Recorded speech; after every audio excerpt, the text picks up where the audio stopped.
ओम नमः शिवाय, हर हर महादेव।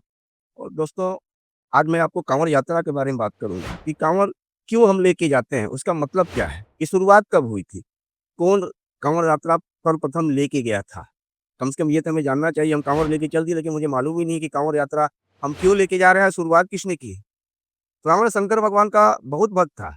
इतना पूजा किया और शंकर भगवान खुश हो गए, तो रावण माँगता है कि भोलेनाथ आप हमारे साथ लंका चलिए।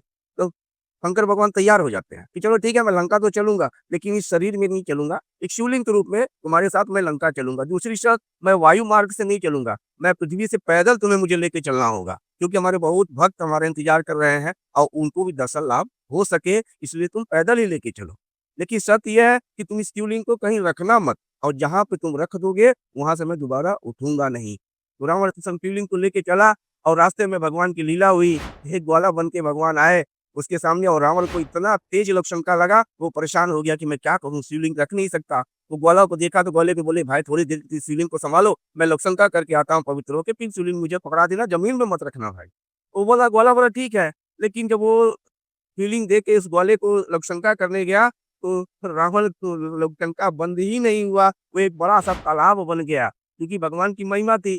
और वो तालाब 1 घंटे, 2 घंटे, 3 घंटे बीत गए, लेकिन वो लवशंका उसका समाप्त नहीं हुआ। तब जाके जब लवशंका समाप्त हुआ, लौट के आया, तो देखता है उस ग्वाले ने उस शिवलिंग को ज़मीन पे रख दिया।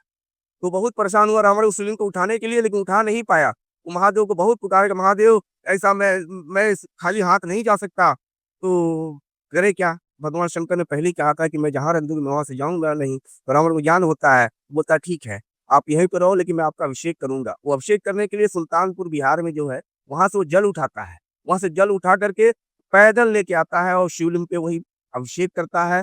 तब से हमारे सनातनियों की परंपरा बनी है कि हम लोग भी सुल्तानगंज से जल उठाते हैं और बैजनाथ धाम आकर के जल शिवलिंग पे चढ़ाते हैं। यही काँवड़ का महत्व है। काँवड़ जिस समय आप अपने कंधे पर रखते हैं, आपके सारे पाप नष्ट हो जाते हैं और आपको मोक्ष की प्राप्ति होती है। जीवन में एक बार मौका मिले तो आप सुल्तानपुर ज़रूर जाइए और बैजनाथ धाम पे शिवलिंग पे जल ज़रूर चढ़ाइए। हर हर महादेव दोस्तों, जय श्री राम।